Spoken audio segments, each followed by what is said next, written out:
The night I should have died, my room was very quiet. The machines beside my bed made small sounds. Beep, pause, beep, pause. The nurse had walked out into the corridor. The night I should have died, my room was very quiet. The machines beside my bed made small sounds. Beep, pause, beep, pause. The nurse had walked out into the corridor. The light in the hallway was low and yellow.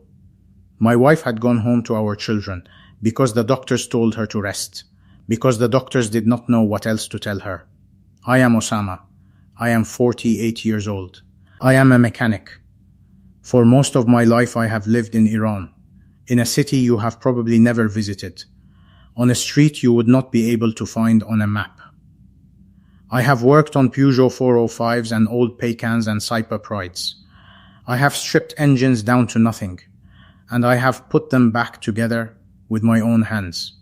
My hands have always been black with oil. My fingernails will never be clean again. That is the price of a life spent on the bonnets, and I never minded it. I was proud of it, in the way a man is quietly proud of bread he has earned. I was a Muslim. I was raised a Muslim. I lived as a Muslim for 47 years. I prayed the way my father prayed, and the way his father prayed before him. I fasted in Ramadan. I gave to the poor when I could. I believed Isa, the one you call Jesus, was a prophet, a good man, a teacher. I had never opened the Bible. I had never spoken to a Christian about Christ. I respected the cross from a distance, the way a man respects a building he never plans to enter. But the night I should have died, a man stood at the end of my bed. I had never seen him before. I had never asked for him. He came anyway. I want to tell you what happened. I want to tell you slowly, because if I rush you might not believe me, and even I sometimes cannot believe it myself. I want to tell you the way I would tell a friend, sitting at a table with hot tea between us. I want to tell you the kind of man I was before and the kind of man I am now, because the distance between those two men is the only proof I have to offer. If you are watching this and you are tired, the way a mechanic is tired at the end of a long day, but deeper, in your bones, in your spirit, I want you to listen carefully. I am not going to tell you a story about a strong man becoming stronger. I am going to tell you a story about a strong man becoming nothing and then becoming something new. The Bible says, "The Lord is close to the brokenhearted and saves those who are crushed in spirit." That is Psalm 34, verse 18. I did not know that verse when I was crushed. I only learnt it later, after a kind man at a small gathering read it out loud, and I had to leave the room because I was crying. But before I tell you what he did, I have to tell you who I was. Because you cannot understand the door unless you have stood outside it for a long time. So let me begin in the garage, on a Tuesday morning, in a city that smells of dust and exhaust and old bread. The garage is on a narrow side street, between a tailor's shop and a small bakery. The owner is a man named Reza, who I have worked for since I was 26. He is older than me, and he taught me much of what I know about old French engines, which are stubborn machines that require patience and small fingers.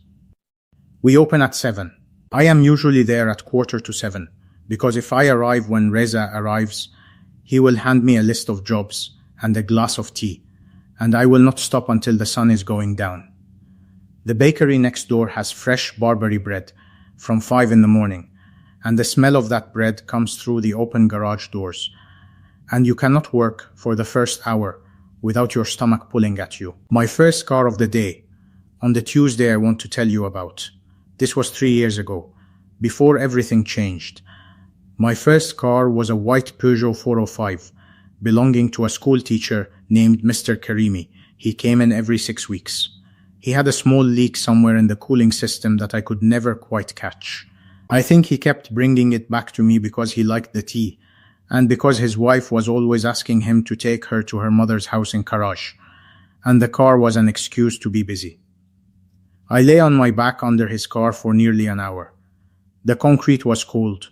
the smell of antifreeze mixed with the smell of Barbary bread. And that mixture is the smell of my old life. More than any other smell I can name. If I close my eyes today, I am back under that Peugeot.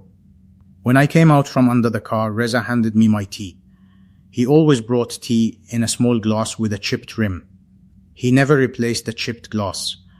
I asked him once, "Why don't you throw it away?" He said, "It still holds the tea, why would I throw it away?" I think about that glass sometimes now. I think God is like Reza, in that way. He keeps the cracked things. He drinks from them anyway. I had a wife at home. Her name is Maryam. She is 2 years younger than me. We have been married for 24 years. She is patient with me in a way I have not always deserved.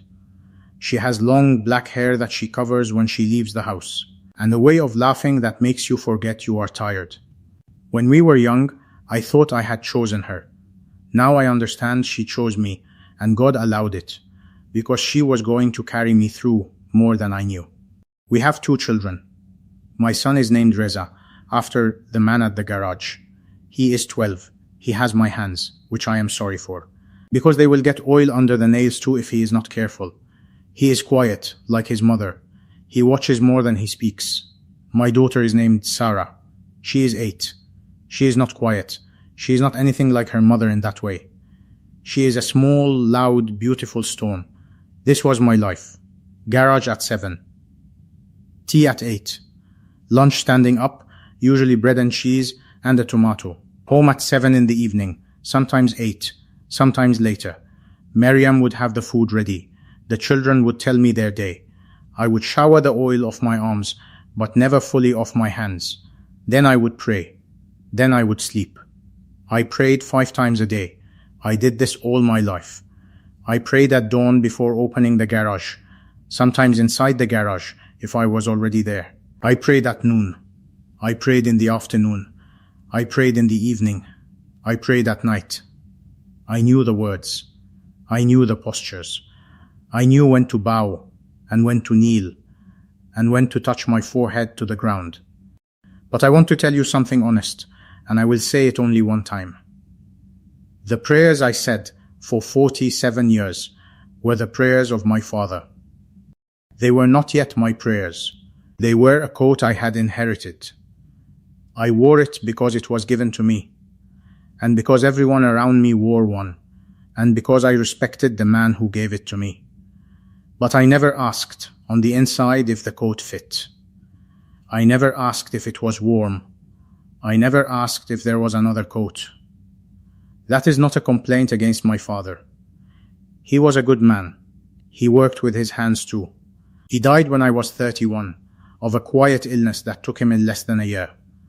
We buried him on a hot afternoon in spring, and I remember thinking, even at the graveside, even with my hand on his shoulder one last time, even then, I was thinking, what if there is nothing?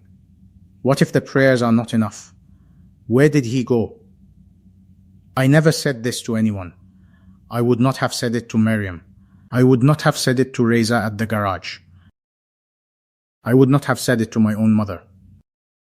You do not say such things in the kind of life I had.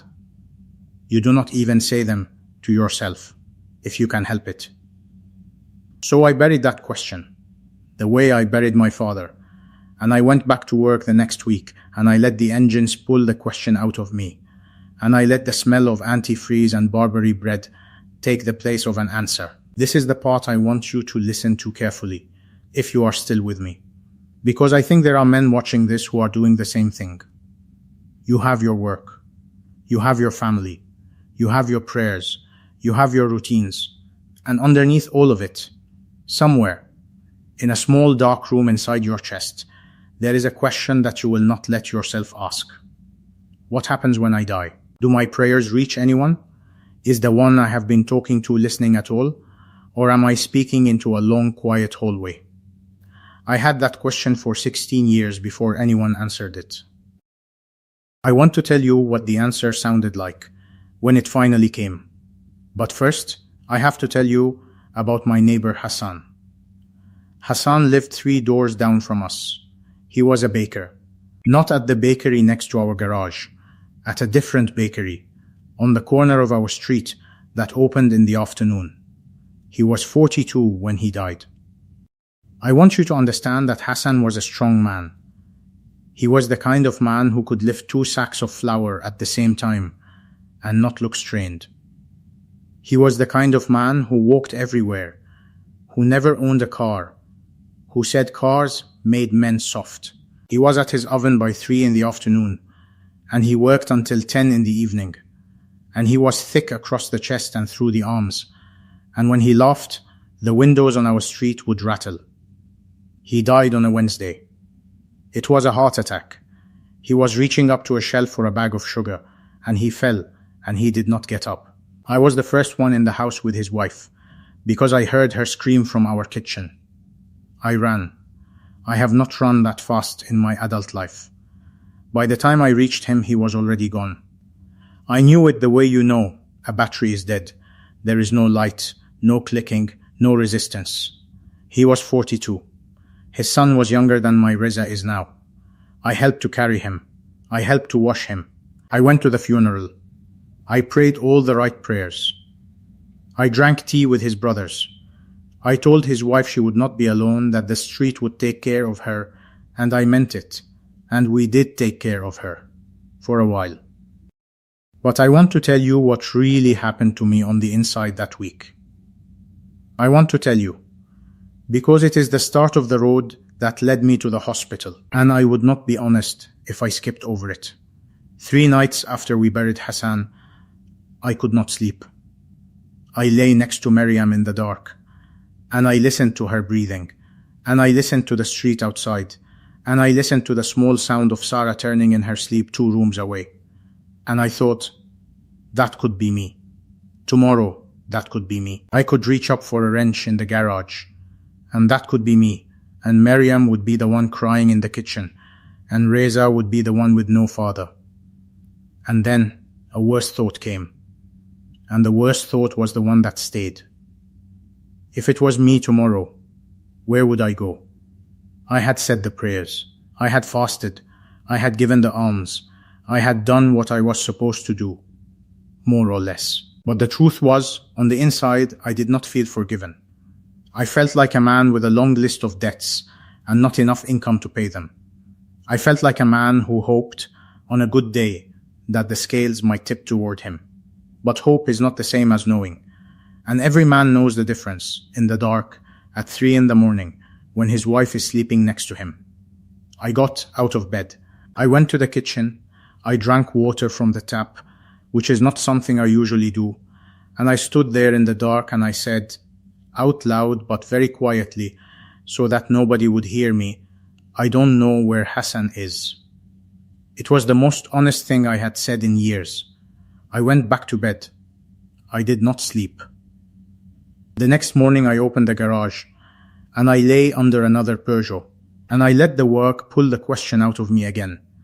And for the next 16 years, that is what I did. I let the work pull the question out of me. I did this every day. I was very good at it. But the question never went away. It only hid. There was one more moment I want to tell you about before I get to the hospital. Because I think it is important, and because I want you to know that God was speaking to me long before I knew how to listen. My daughter Sarah was 6 when she asked me. We were at the table. Maryam had made koresh with rice and meat and dried lime. And the smell of dried lime is another smell that takes me back to my old life. Sarah was eating slowly the way she always ate. She looked up at me with a piece of bread in her hand, and she said, Baba, when you die, will I see you again? I want you to imagine being a father, a mechanic, a man who has rebuilt every engine on his street twice, a man who can take any machine apart and put it back together. I want you to imagine that man holding a glass of tea, looking at his small daughter, with rice on her plate and dried lime in the air, and not being able to answer her. I said, yes, of course. She said, where? I said, in a good place. She said, what is it like? I said, it is beautiful. She said, How do you know? I did not answer. I drank my tea. I cut more bread for her. I changed the subject. I asked her about her teacher. I asked her about her friend Yasaman. I asked her about anything, except where I would be when I died. Mariam was watching me from across the table. Mariam knew. Mariam always knew. That night I sat on the edge of the bed for a long time before I lay down. I thought, my daughter is going to grow up, and she is going to ask harder questions. And I am not going to have any of the answers. And one day she is going to look at me and understand that her father has been guessing. I did not pray that night. I should have. I did not. I just sat on the edge of the bed, and I let the silence press against me. And I told myself that tomorrow I would do better. The way men have been telling themselves that since the beginning of the world. 3 years passed after that conversation. The garage continued. The children grew. Sarah got taller. Reza started shaving the small fuzz on his upper lip with a cheap razor he hid from his mother. Mariam's mother died, peacefully in her sleep, which is the death we all hope for, and almost none of us get. We buried her. We mourned her. We carried on. And then, on a morning in March, when the air was still cold, but the sun was already strong, I dropped a wrench. That is where the second part of my story begins. It was a Monday. I remember it was a Monday because Reza at the garage had bought a new radio for the workshop, and he always bought things on Mondays, because that was the day he counted the previous week's money and decided what to spend. I was tightening the bolts on a brake caliper, a Saipa, I think, or maybe a Pride. I cannot remember the color. I remember the wrench. It was a 15mm combination spanner, the kind with the open end on one side and the ring on the other. I had used it for 15 years. I knew its weight the way you know the weight of a child you have carried since they were a baby. The wrench fell out of my hand. It did not slip. I did not knock it. It fell, because my hand could not hold it anymore. I felt my fingers open without my permission. I watched the wrench land on the concrete.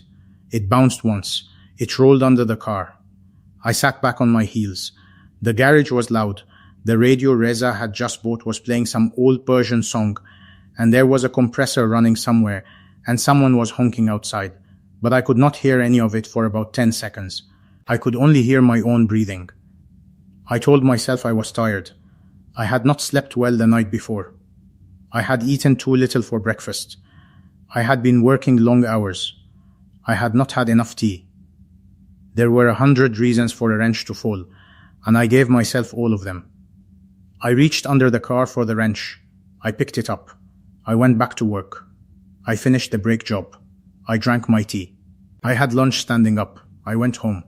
I did not tell Mariam. For 3 weeks I did not tell anyone. I told myself the pain in my side was a muscle. I told myself the dizziness was the heat. I told myself the tiredness, which was a tiredness I had never felt before, was just age. I am 48, I said.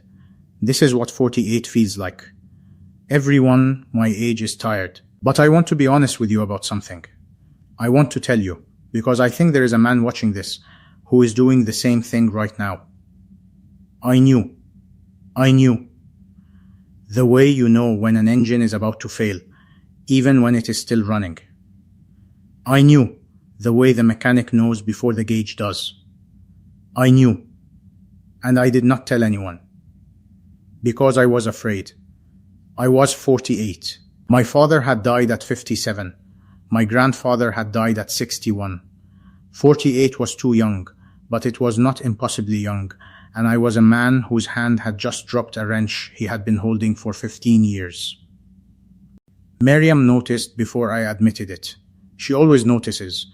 She watched me at dinner one night, and she said, "You are not eating." I said, "I had a big lunch." She said, "You always have a small lunch." I said, "Not today." She did not say anything else. She looked at me. She gave me a piece of bread anyway. I took it. I held it. I did not eat it. She watched me until I put it down on the side of my plate. The next morning, she put a small bag by the door. She said, "I am taking you to see Dr. Hamidi." I said, "I am not sick." She said, "Then it will be a short visit." She drove. I did not want her to drive, I always drive. But I let her drive. Because I was so tired, I did not have the energy to argue. And I think that was the moment she became truly frightened. When a man does not argue with his wife about who drives the car, his wife knows something is wrong. Dr. Hamidi sent me to the hospital that afternoon. He did not say what he thought it was. He did not need to. His face had the careful flatness of a man who has seen many bad things and does not want to tell you what he is seeing yet. He used the word tests. He used the phrase just to be sure. He said the word admission. He did not look at Maryam when he said any of it. That was the most frightening part. I spent 11 days in the hospital before the night I want to tell you about. 11 days is a long time to lie in a bed and not work. For a mechanic, 11 days is a kind of slow torture. My hands wanted something to hold. My back wanted to be on the cold concrete under a car. My ears wanted the radio Reza had just bought, and the sound of the compressor, and the honking of the street, and the call to prayer from the small mosque 2 blocks down. Instead, I had the beep of a machine. I had the rustle of nurses' shoes. I had the smell of disinfectant, which has no business being in any man's nostrils all day long. I had a window that looked out on a wall. The doctors ran tests. They did not tell me much. They told Maryam more than they told me, which is a strange custom that hospitals have, where they speak to the wife as if the husband is already gone, even when he is sitting up in the bed listening. They said words I half understood. They said the word infection. They said the word kidney. They said the word sepsis, which I had to ask my son to look up on his phone later. He did. He read it out to me. He stopped halfway through. He said, "Baba, I do not want to read this anymore." I said it was fine. I told him to stop. He stopped. By the 7th day, my breathing was harder. By the 9th day, I needed oxygen through small plastic tubes in my nose. By the 10th day, a nurse with kind eyes was changing those tubes every few hours, and she touched my forehead each time she did, and her touch was the only thing on earth that did not hurt. On the 11th day, I overheard a conversation. I want to tell you exactly how it happened, because it is the moment my old life ended. The door to my room was not fully closed. The doctor, a younger man, maybe 35, with a beard he was still learning to shape, was standing in the corridor with a nurse. He thought I was sleeping. I was not sleeping. I had my eyes closed. There is a difference. He said, "If he does not improve tonight, we will need to have the conversation with the family tomorrow." The nurse said, "Has anyone told the wife yet?" He said, "Not yet. Tomorrow, let her have one more night." That was the conversation. That was the whole conversation. The two of them walked away down the corridor, and their shoes squeaked on the tiles, and I lay there in the bed with my eyes closed, and I understood that the doctors did not think I was going to see another morning. I am going to tell you something now that I have only told to 3 people in my whole life. I have not told my mother. I have not told the men at the garage. I have not told most of my own family. I am telling you because if you are watching this, you might be where I was, and I want you to know that what happened next is the most important thing that has ever happened to me, and it could happen to you. I opened my eyes. I looked at the ceiling. The ceiling tiles were white, with small dark spots, like every hospital ceiling everywhere in the world. I waited for the nurse to come back. She did not come back. I was alone. And I prayed. I prayed the way I had been taught. I said the words. I said them quietly so nobody would hear me. I said the names of God I had learnt as a child. I said all of them. I asked him not to let me die. I told him I had a wife. I told him I had a son and a daughter. I told him my daughter had asked me a question 3 years ago that I had never answered, and I needed time to answer her. I told him I was a mechanic. I told him that engines could be fixed. I told him I would do better. The room was quiet. The machines beeped. No answer came. I want to be careful here. I do not want to say anything against the prayers of my fathers. They are good prayers. They are old prayers. They are words I will always respect.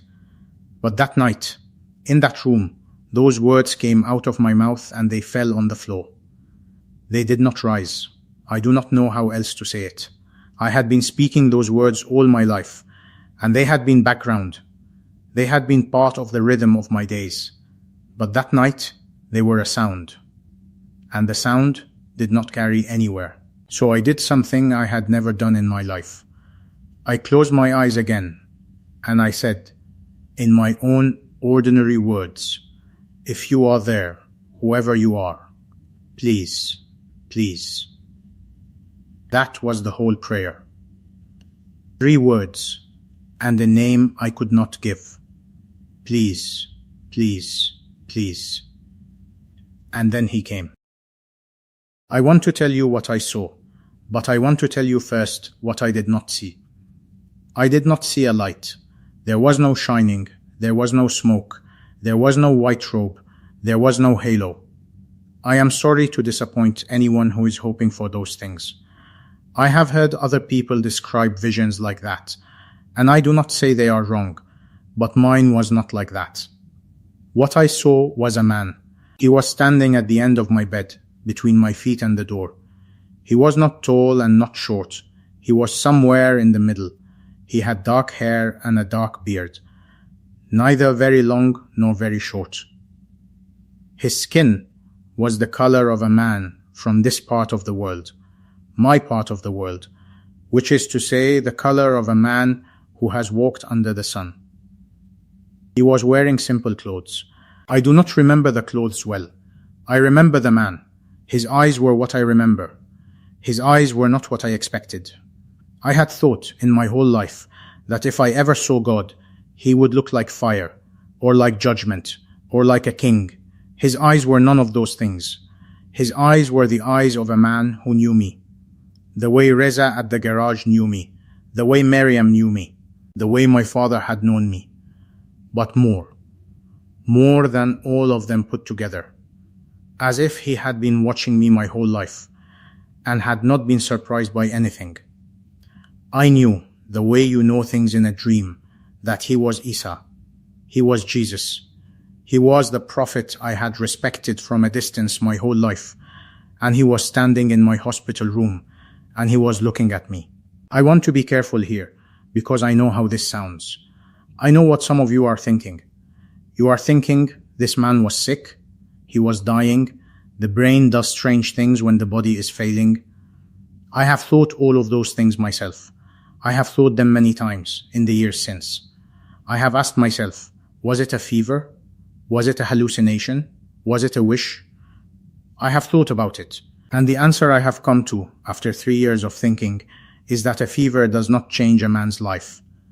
A hallucination does not give a man peace for the rest of his days. A wish does not pull a Muslim mechanic out of his bed and put a Bible in his hands and turn his fear of death into a kind of strange and quiet joy. Something happened to me that night. I am telling you what I saw. You can decide what to do with it. He did not say very much. He said 2 things. He said, I am here. And then he said, do not be afraid. That was it. That was the whole of what he said. 3 years of remembering, and those are the only words I have. I do not know if he said them with his mouth, or with his eyes, or with something else, something deeper than mouths and eyes. But I heard them. I heard them in a way that I have never heard anything else. And then he was not there anymore. I lay in the bed. I was crying. I had not cried since my father died. I am a man who does not cry. My father was a man who did not cry. His father, I am told, was a man who did not cry. We are a long line of men who do not cry. But I was crying that night, with the oxygen tube still in my nose, and the machine beeping next to me, and the door still open a crack to the corridor. I was crying because I knew, for the first time in my life, that I had been seen. 47 years of prayers, and I had not been seen. Not by the words, not by the postures, not by the long quiet hallways. Not because the words were wrong, I will not say that. I will only say that I had not been seen by them, the way a man is seen by another man. And then in the space of 1 minute, in a hospital bed, on the night I was supposed to die, I had been seen. That is what he came to give me. He came to give me the knowledge that I was not alone, that I had never been alone, that my father had never been alone, that Hassan, 3 doors down, had never been alone, that the question my daughter had asked me about death had an answer, and the answer was not a place, but a person, and the person was standing at the end of my bed. I do not know when I fell asleep. I do not remember sleeping. I remember waking, and the light was different in the room, and a different nurse was changing my oxygen tubes, and she looked at me and said, "You look better." I said, "I think I am better." She felt my forehead. She frowned, the way nurses frown when something does not match what they expect. She said, "Your fever is gone." She left. She came back with the doctor, the same young doctor with the beard he was still shaping. He did not look at me at first. He looked at the chart. He looked at the chart for a long time. He looked at the chart longer than any doctor has ever looked at any chart in any hospital. And then he said, in a very flat voice, he did more tests that morning. He did more tests in the afternoon. He told Maryam, when she came in, that there was an improvement we were not expecting. She squeezed my hand. She did not ask me anything. I think she knew. I do not know how she knew, but she knew. Wives know things. I stayed in the hospital for 10 more days. Each day the doctors expected me to get worse. Each day I got a little better. By the 3rd day, the oxygen tubes came out. By the 5th day, I was walking up and down the corridor with a small frame that the nurse had given me. By the 7th day, I was eating bread and cheese again, which is what I had been craving the whole time. By the 10th day, the same young doctor came in, sat on the end of my bed, almost exactly where the man had stood. And he said, "I do not understand what has happened to you, but you are going home tomorrow." I said thank you. I did not tell him what had happened. I was not ready. I was not even ready to tell Maryam. I was only ready in a small and quiet way to tell myself.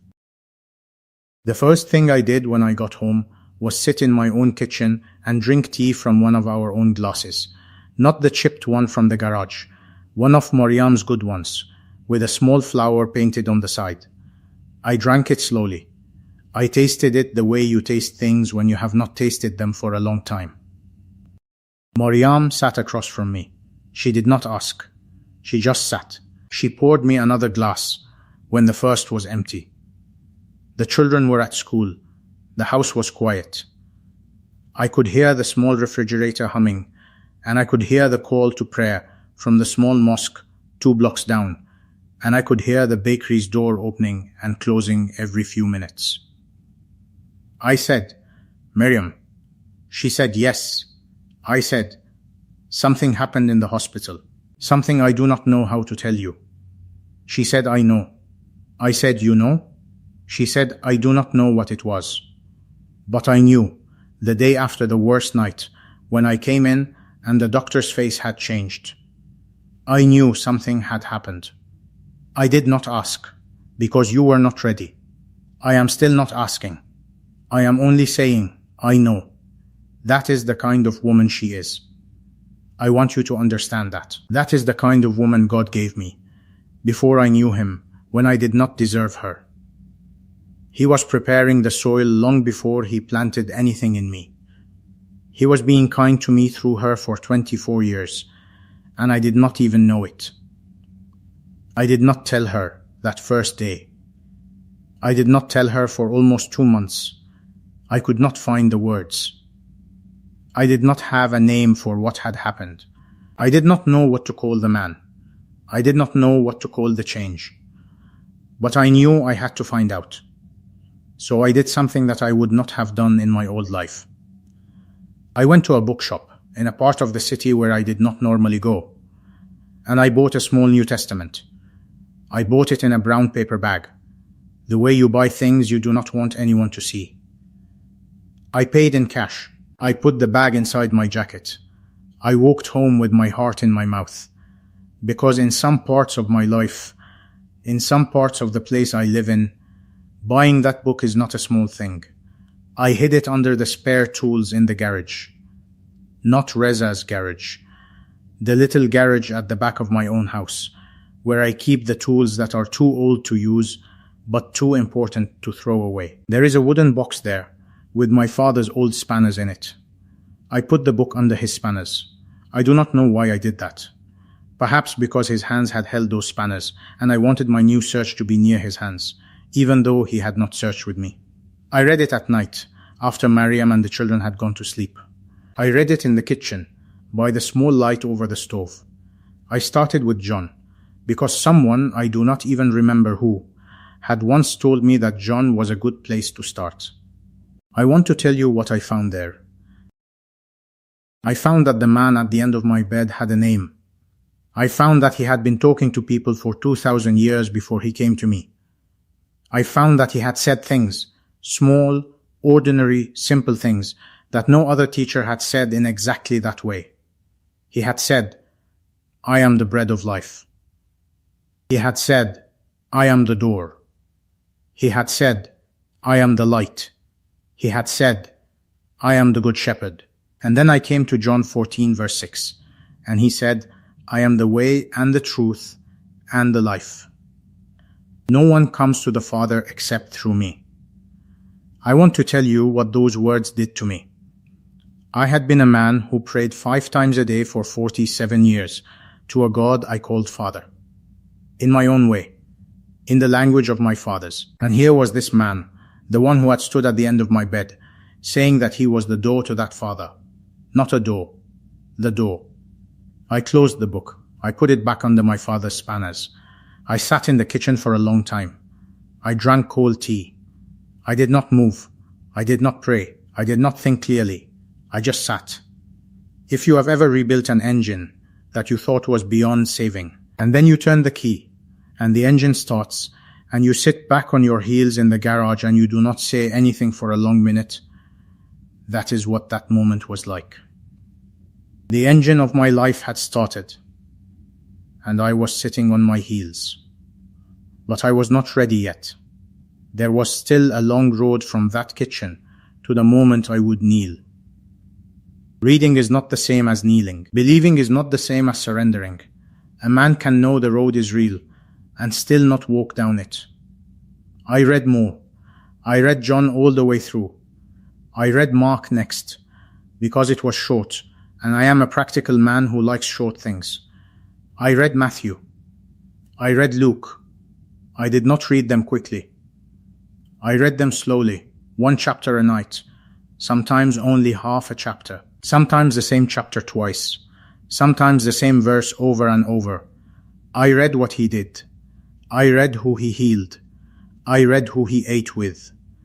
I read what he said to the men in power, and what he said to the women at the well, and what he said to the children, and what he said to the thieves on the crosses next to his.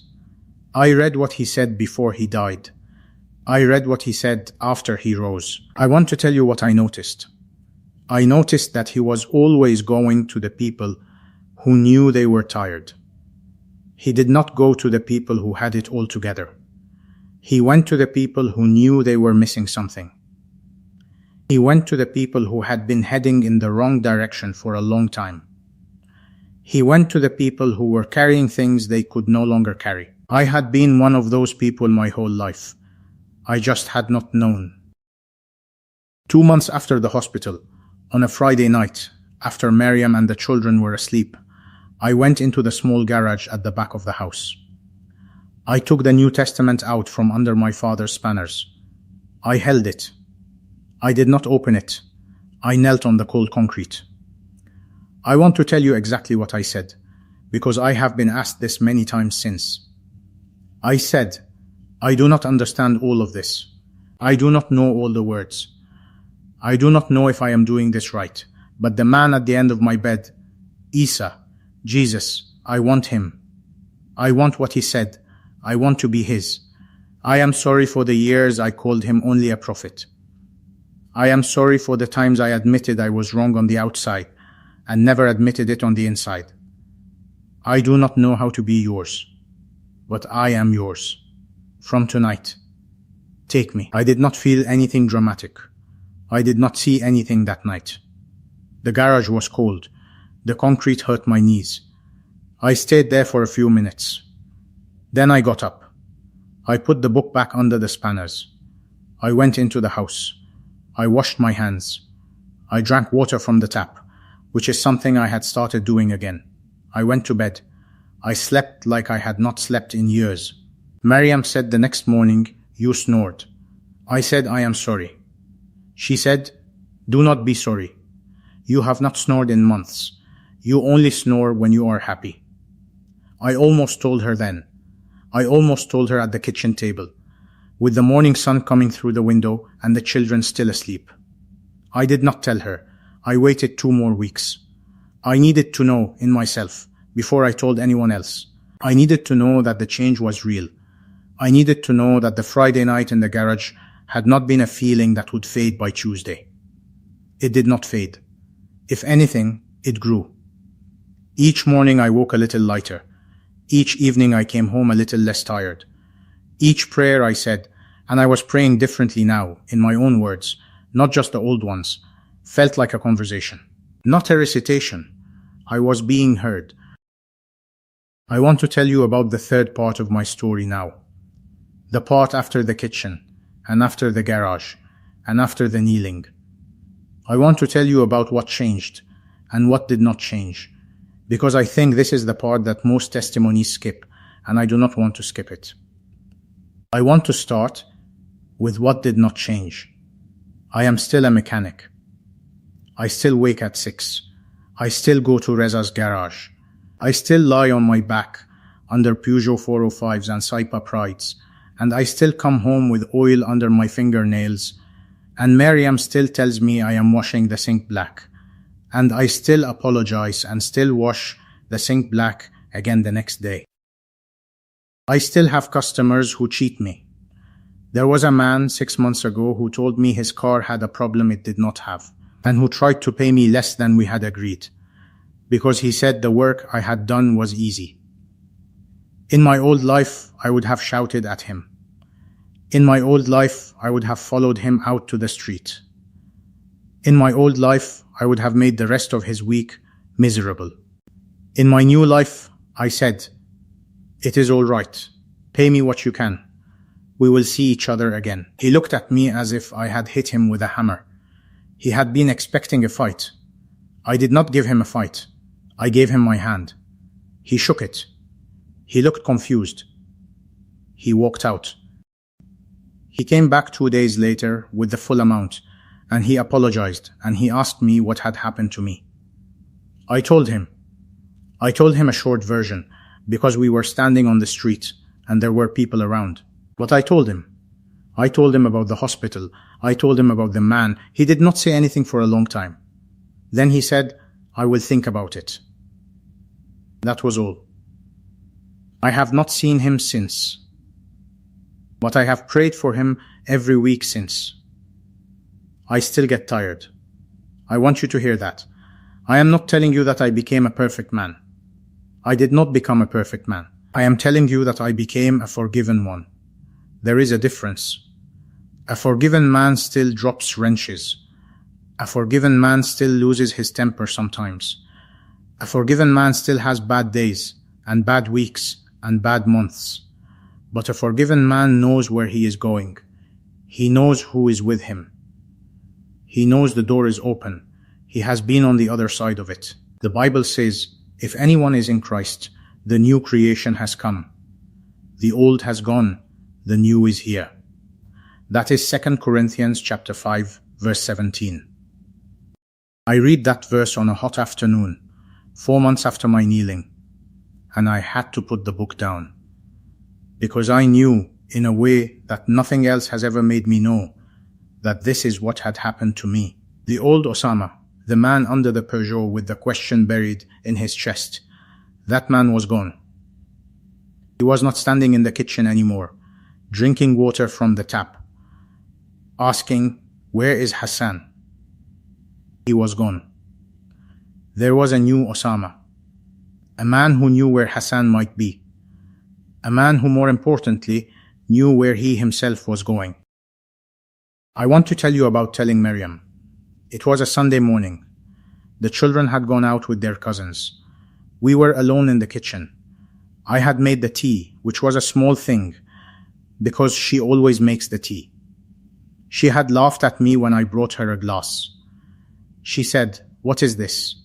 I said, "It is tea." She said, "I can see that. Why are you giving it to me?" I said, "Sit down." She sat. She looked at me the way she had looked at me on the morning she made me go to Dr. Hamidi. She knew. I did not have to say much. But I did say. I told her everything. I told her about the conversation I overheard in the corridor. I told her about the prayer in my own words. I told her about the man at the end of the bed. I told her about his eyes. I told her about his words. I told her about the New Testament under my father's spanners. I told her about the kneeling. She did not say anything for a long time. She held the tea with both hands, even though it was hot. She looked at the small flower painted on the side. She looked at me. She looked back at the flower. Then she said one thing. She said, "He came to you." I said, "Yes." She said, "I thought he had." I said, "Did you?" She said, "I have thought it since the morning your fever broke. I just did not have a name for it. I do now." She put the tea down. She came around the table. She put her hand on my face. She did not cry. She did not laugh. She just held my face for a long time, the way a wife holds the face of a husband she nearly lost. Then she said, "I have questions." I said, "I know. I had them too. I still have them. We will find the answers." We did. Slowly, she read the small book under my father's spanners. She read John first, because I told her that was the place to start. We read together at night, after the children were asleep, in the kitchen, by the small light over the stove. Sometimes we did not understand the passage, and we sat with it until one of us said something useful, and sometimes neither of us said anything useful, and we just sat. Sitting with God is not nothing. I learned that. Sitting with God in a kitchen is sometimes the whole of what He is asking. Maryam came to her own kneeling 4 months later, on a Thursday afternoon in our bedroom alone. She told me afterwards. She did not tell me at the time. She wanted it to be her own. I respect her for that. We are two different people who have come to the same person from two different doors. He was the same person on both sides. The children are different. Reza is 12, and Reza watches. He has not asked many questions yet. He sees us pray in our own quiet way, in the morning, in the kitchen. He sees my face when I come home. He has said, "Only once, Baba, you used to be angry. Now you are not." Why? I told him, not everything, some of it, enough that a 12-year-old could hold it without dropping it. He nodded. He did not say more. He went back to his bedroom. I do not know what is happening inside him. I will not press him. The man at the end of my bed did not press me. I will not press my son. Sarah is the loud storm. Sarah is older now, 11. Sarah asks everything. Sarah has asked, "This year, Baba, are we still Muslims?" I have told her, "We are people who love Isa, and we are still your father and mother, and we still love this country, and we still love your grandparents. Things are more complicated than I can explain in one afternoon, but I will explain everything when you are old enough to hear it." She accepted this. She is a fair child. She will ask again. I will be ready. She has not asked me about death yet, not since she was 6, but I am ready for that question now. The next time she asks me, Baba, when you die, will I see you again? I will say yes. And when she says, where? I will tell her. And when she says, what is it like? I will tell her what I have read. And when she says, how do you know? I will tell her about the night the man came to my room. I will tell her exactly what he said. I am here. Do not be afraid. Now I want to talk to you, not to Maryam, not to Reza, not to Sarah, to you, whoever you are, whatever name you have, wherever you are watching this from. I do not know your story. I do not know your country. I do not know your language. I do not know what religion you were born into, or what religion you have left, or what religion you are not sure you have. I do not know if you are at peace, or tired, or angry, or empty, or all of those things at once. But I want to tell you something, the way I would tell my own son if he were sitting next to me right now. The man at the end of my bed did not come because I was looking for him. I want you to understand that. I had not been searching. I had not been studying. I had not been comparing religions. I had not been reading. I had not been doubting in any open way.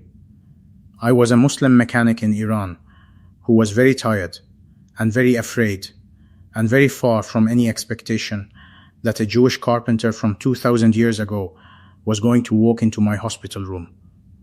He came anyway. He came because he saw me. He had been seeing me my whole life.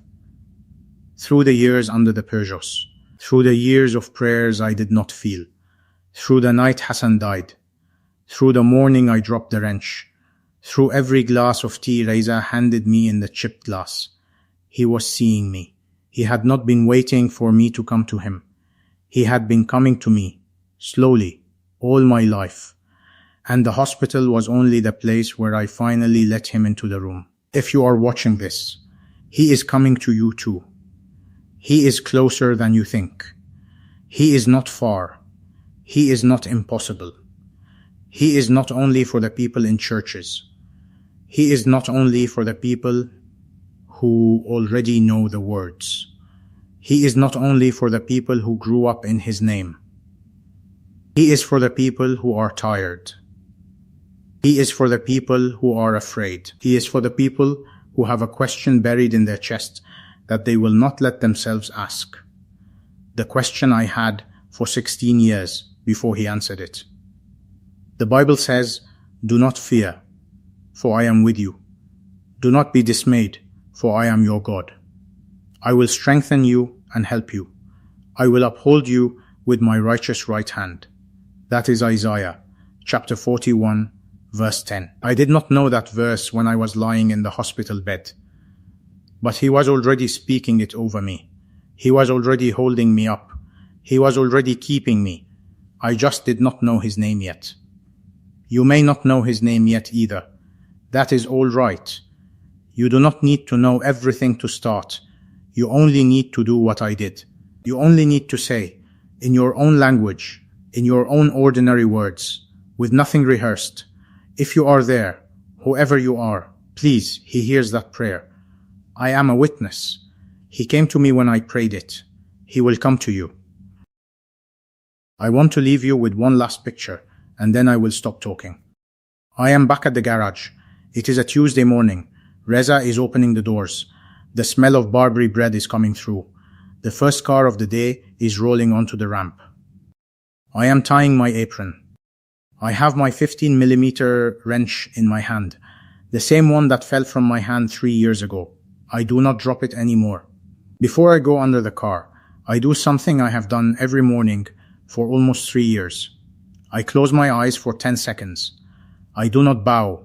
I do not kneel. I just close my eyes in the middle of the garage with the radio playing some old Persian song and Reza shouting something to the tailor next door. And I say very quietly the only words I really need.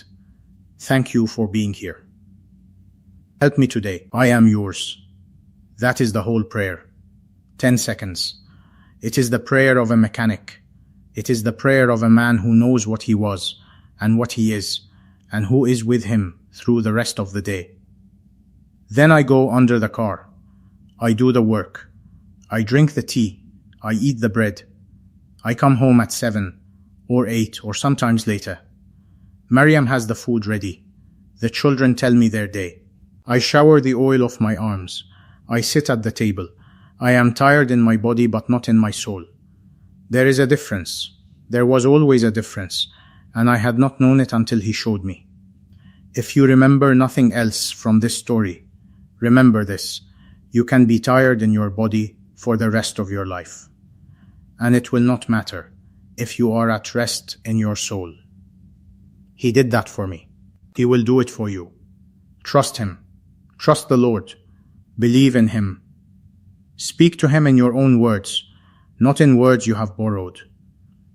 Tell him you are tired. Tell him you are afraid. Tell him you do not know who he is, but you want to know. Tell him exactly what you would tell a friend if you had a friend who could be trusted with everything. He is trustworthy. He came to a Muslim mechanic in a hospital bed in Iran. He came to a man who had never asked for him. He came to a man who had buried his deepest question for 16 years. He will come to you. He is not far from you. He is not waiting for you to become a better man, or a cleaner woman, or a more religious person.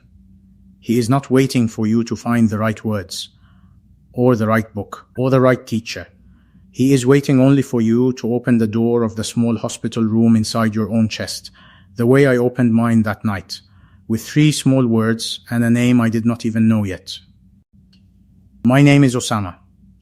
I am 48 years old. I am a mechanic.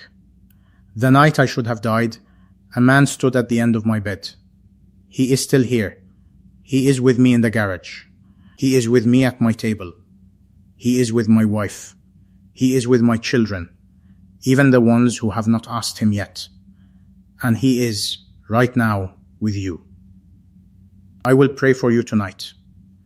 I will pray for you in my own ordinary words, in my own kitchen, by the small light over the stove. I will say your name in front of him, even though I do not know it yet, because he knows it. He has known it since before you were born. Trust him. Do not be afraid. I am here. Those are the words he said to me. I give them to you tonight, the way they were given to me. May they find you the way they found me.